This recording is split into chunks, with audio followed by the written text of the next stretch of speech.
My professor husband एक बहुत ही बड़े से गेस्ट हाउस को बहुत ही ज्यादा खूबसूरती से फूलों और लाइट से सजाया गया था। उस वक्त रात के लगभग 12 बज रहे थे। बारात आने को थी और उस गेस्ट हाउस के एकदम बीचों बीच मंडप भी सजा हुआ था। सारे लोग इधर से उधर तैयारी में जुटे हुए थे।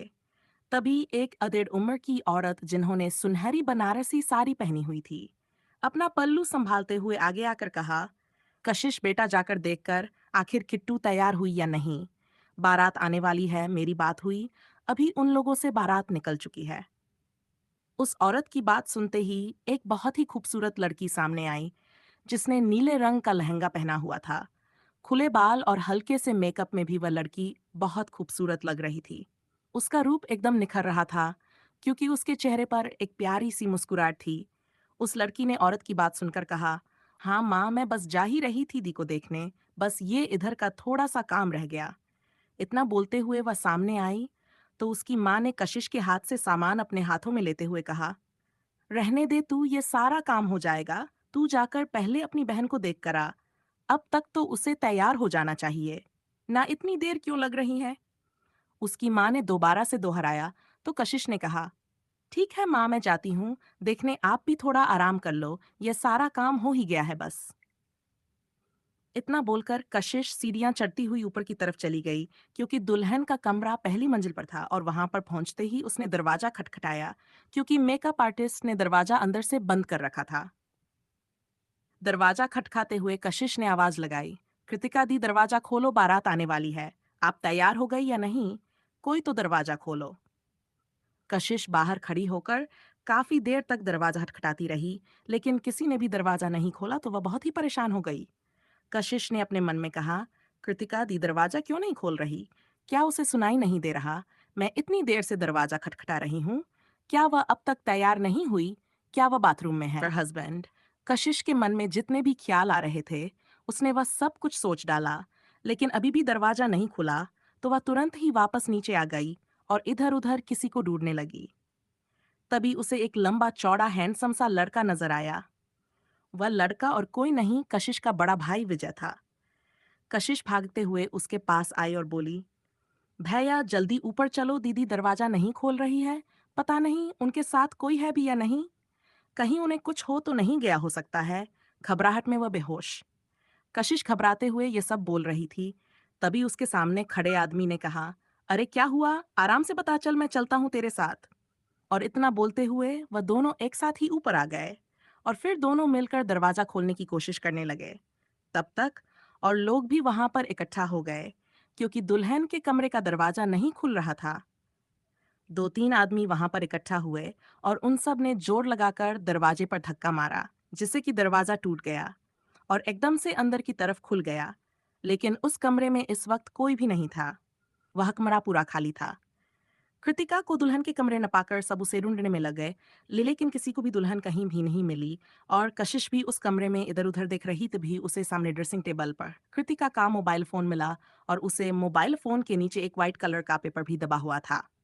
कशिश ने वह पेपर उठाकर देखा तो वह एक लेटर था जो कि उसकी बड़ी बहन ने ही जाने से पहले लिखा, और वह पेपर पढ़ने के बाद उसने धीरे से उस पेपर को अपने भाई की तरफ बढ़ा दिया। विजय ने पहले धीमी आवाज में वह लेटर पढ़ा, लेकिन पढ़ते ही उसे समझ में आ गया भी का वह लेटर सुना बहुत जरूरी है, इसलिए उसने तेज आवाज में पढ़ना शुरू किया। I am sorry mummy papa, भाई लेकिन मैं ये शादी नहीं कर सकती प्लीज। अगर मैं आप लोगों को बताती तो आप लोग कभी भी मेरी सिचुएशन को समझने की कोशिश नहीं करते और जैसे तैसे मुझे समझाकर इससे शादी के लिए राजी कर लेते। लेकिन मैं कभी भी इस शादी में खुश नहीं रहूंगी, क्योंकि मैं किसी और से प्यार करती हूँ और मैं बस उससे ही शादी करूंगी, हो सके तो मुझे माफ कर दीजिएगा। और मैं विराज और उसके परिवार वालों से भी माफी मांगना चाहूंगी। सॉरी आपकी किट्टू। विजय और कशिश दोनों ही अपनी बहन की हैंडराइटिंग पहचानते थे, इसलिए वह लोग आसानी से पहचान गए थे कि ये लेटर कृतिका ने ही लिखा था। कृतिका का लिखा हुआ लेटर सुनने के बाद उसके मम्मी पापा अपने सिर पर हाथ रखकर बैठ गए। उन्हें कुछ भी समझ नहीं आ रहा था कि वह लोग क्या करें, क्योंकि बारात बस पहुंचने ही वाली थी और दुल्हन सिर्फ एक लेटर लिखकर घर से भाग चुकी थी। तभी विजय की पत्नी सपना ने आगे आते हुए कहा, मैंने तो पहले ही बोला था कृतिका पर नजर रखो, लेकिन किसी ने भी मेरी बात नहीं सुनी, तो अब भुगतो।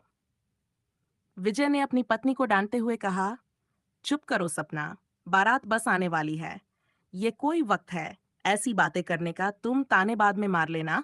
और वैसे भी कृतिका इतनी खुश लग रही थी, उसने खुद ही शादी के लिए हाँ की थी, तो हमें क्या पता था वह ऐसा कुछ करेगी। कशिश भी बहुत परेशान लग रही, लेकिन उसे समझ नहीं आ रहा था ऐसी सिचुएशन में वह अपने घर वालों की हेल्प कैसे करें।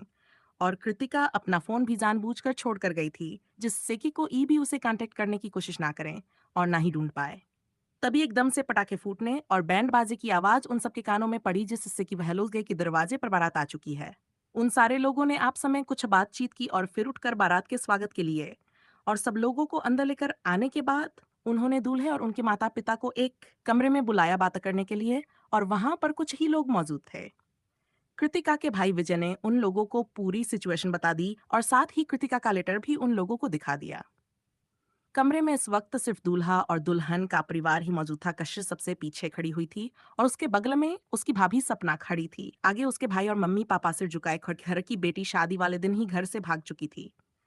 पूरी सिचुएशन जानने के बाद दूल्हे दुल्हन के पिता एकदम गुस्से में आते हुए बोले, ये क्या मजाक है, हम आपके यहाँ बारात लेकर आए हैं और आप हमें ये सब बता रहे हैं। ये सब नहीं चलेगा। हम बारात लेकर आए हैं तो दुल्हन साथ लेकर ही जाएंगे, हमारी भी कुछ इज्जत है।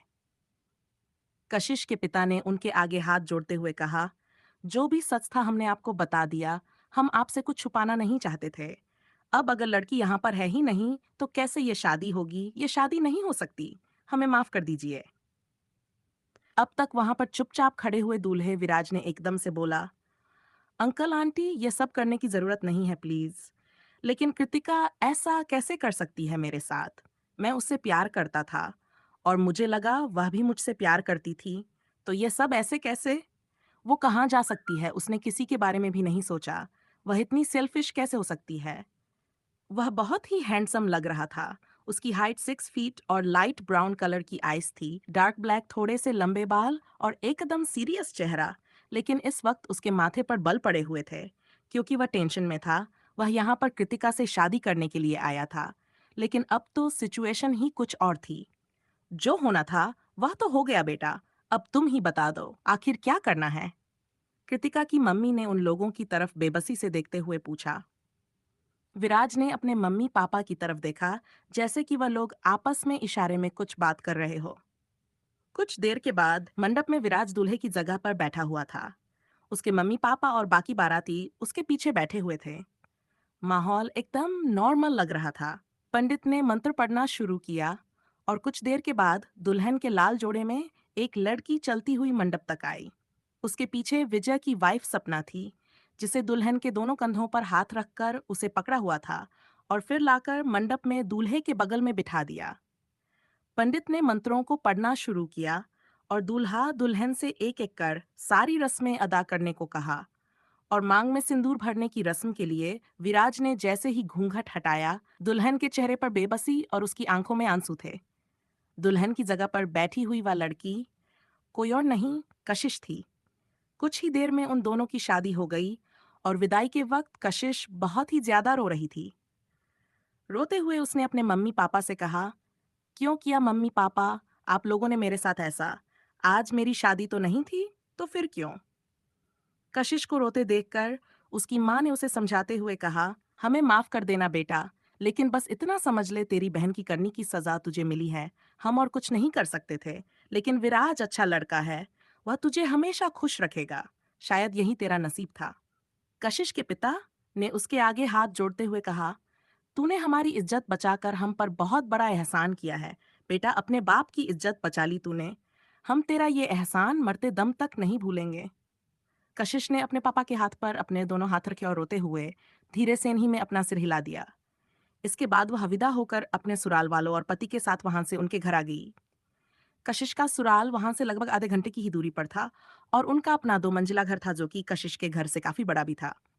कशिश इससे पहले बस एक बार यहाँ पर आई थी, वह भी यह सोचकर कि वो उसकी बहन का सुराल होने वाला है।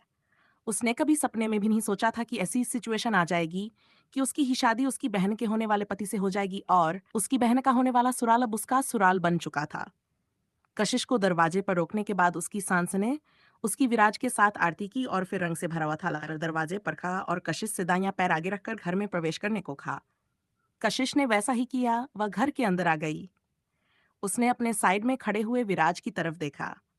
घर के अंदर आते ही विराज ने तुरंत ही गठबंधन वाला साफा उतारकर जमीन पर फेंका और सीधे ही वहां से ऊपर चला गया।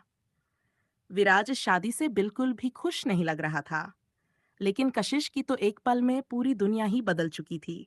और तभी उसकी सास ने कहा, देखो तुम्हारी बहन ने तो कोई कमी नहीं छोड़ी थी हमारे परिवार की बदनामी करवाने में, लेकिन तुम कभी ऐसा मत करना। अब तुम शेखावत परिवार की बहू हो, हमारे परिवार की इज्जत हो। मैं चाहती हूँ तुम धीरे धीरे हमारे घर परिवार को समझो और अपने बहू होने के सारे फर्ज निभाओ। कशिश ने धीरे से अपना सिर हिलाया। उसके बाद एक दो और रस्में हुई। फिर उसकी ननद स्वाति उसे उसके कमरे में छोड़ आई। विराज पहले से ही कमरे के अंदर था, और जो कुछ भी हुआ उसके बाद किसी का भी हंसी ठिठौली या ऐसी कोई रस्म करने का मूड नहीं था। सभी बहुत सीरियस थे क्योंकि दुल्हन बदल चुकी थी।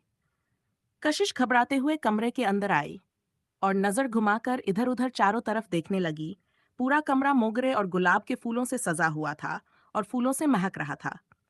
कमरे में हल्की रोशनी थी और बिस्तर के पास और कमरे के कोनों में कुछ मोमबत्तियां भी जल रही थी। कशिश बिस्तर के एक कोने पर धीरे से बैठी और उसने धीरे से अपनी आंखें बंद करते हुए कहा, क्यों दी? क्यों किया आपने ऐसा? देखा आपके किए की क्या कीमत चुकानी पड़ी है मुझे। मैंने बिल्कुल भी नहीं सोचा था कि आप इतनी ज्यादा सेल्फिश हो जाओगी। आपने अपने आगे किसी के बारे में नहीं सोचा, ना फैमिली की इज्जत और ना मेरे बारे में। कशिश के चेहरे पर मायूसी साफ नजर आ रही थी। उसने अपनी आंखें कसकर बंद की तो उसकी आंखों के कोनों पर आंसू की बूंदें नजर आने लगी। कशिश अपनी आंखें बंद करके बिस्तर पर बैठी हुई थी कि तभी उसके कानों में एक तेज आवाज पड़ी, बस करो अपना ये रोना धोना। बहुत हो गया तुम्हारा नाटक। यहाँ पर यह सब कोई नहीं देखने वाला। वह और कोई नहीं, विराज था, जो कि अभी अभी वॉशरूम से निकाल कर आया था। उसने अपने कपड़े चेंज कर लिए थे और इस वक्त वह सिंपल लोअर टी शर्ट में था। उसके चेहरे पर गुस्सा नजर आ रहा था। उसकी आवाज सुनते ही कशिश तुरंत उठकर खड़ी हो गई और उसने अपने आंसू पूछते हुए कहा, हाँ तो मैं भी किसी को दिखाने के लिए नहीं कर रही हूँ ये सब, अपनी किस्मत पर रो रही हूँ। कशिश की बात सुनते ही विराज आगे आया। उसने कशिश की बाजू को एकदम कसकर पकड़ और उसकी आंखों में देखते हुए कहा, देखो भले हमारी शादी हो गई है, लेकिन तुम्हें भी पता है सिचुएशन क्या थी। इसके अलावा कोई और ऑप्शन नहीं था मेरे पास। लेकिन इसका मतलब तुम यह मत समझ लेना कि हमारे बीच कभी कोई रिश्ता हो सकता है। कशिश ने विराज की आंखों में देखते हुए कहा, हम ऑलरेडी एक रिश्ते में बंध चुके हैं। आप ऐसा कैसे बोल सकते हैं? विराज ने उसकी बात का जवाब देते हुए कहा, हाँ पता है मुझे, लेकिन मैं कृतिका से प्यार करता हूँ और उससे ही शादी करने वाला था, तुमसे नहीं। इसलिए तुम मुझसे कोई भी उम्मीद मत रखना। मैं तुम्हारा हस्बैंड सिर्फ दुनिया और फैमिली की नजरों में हूँ। यहाँ अकेले में हमारे बीच कभी कोई रिश्ता नहीं होगा। To be continued. अगर आपको कहानी पसंद आए तो लाइक, शेयर और सब्सक्राइब जरूर करें। और अगर आप हमारे चैनल पर नए हैं तो सब्सक्राइब करना ना भूलें।